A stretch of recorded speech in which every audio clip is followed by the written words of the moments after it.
It's time for The Wheel of Generosity! On the Wheel of Generosity today, just like our good friend Willy Wonka, we'll be giving away some money, $1,000 to a lucky boy or girl or nonprofit organization that the wheel lands on. But we're not just giving away money, we're also going to look at their whole donation page and donation experience to see what ways they could potentially optimize it to grow giving and to grow results. Not based on our gut feelings and intuition, but based on what we've learned works through experimentation. All that said, do you want to do the honors? I would love to. Spin away, my friend. Spin, spin, spin, spin. And the winner is... Oh, it's going backwards! We have our final stop. Good. Thrive for Good, congratulations. You are the lucky winner of a $1,000 donation, and we'll be having a special guest on to join us to walk through the whole donation page. Hi, I'm Rebecca Josephy, Vice President of Client Services at Next After, and I'd like to walk you through some donation page optimizations for Thrive for Good. Let's get started. The first recommendation I would make on this page is adding a monthly donate option on the homepage right next to where they have this orange donate button at the top.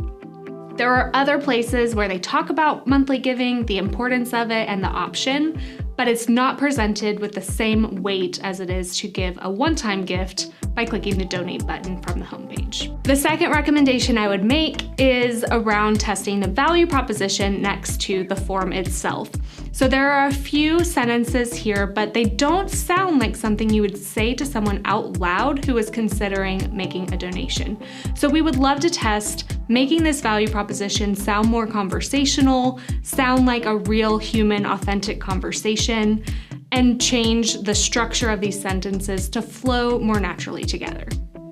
For example, one way you could test the value proposition is using donor alignment. So using the phrase, if you believe X, Y, and Z, then would you consider making a gift today? Demonstrating the need, highlighting the problem in terms that the donor can personally align with in their own beliefs and values.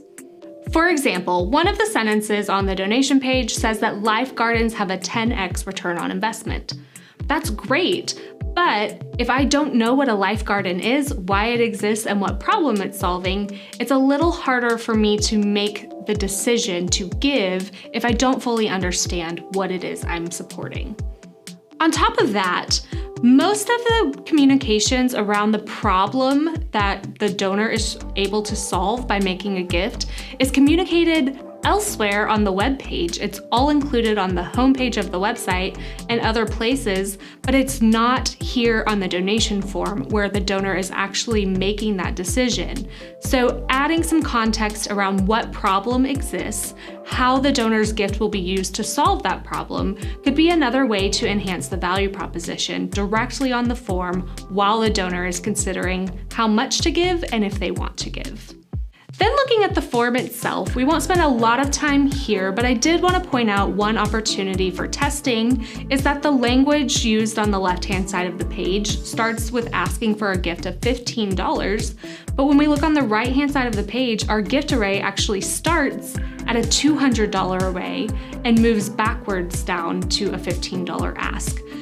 We have seen in previous experiments that this can actually have a negative effect when the donor is deciding how much to give. So one thing that you could try is testing this in reverse order so the gift array doesn't feel like you're trying to trick the donor into giving an amount that's higher than what they anticipated.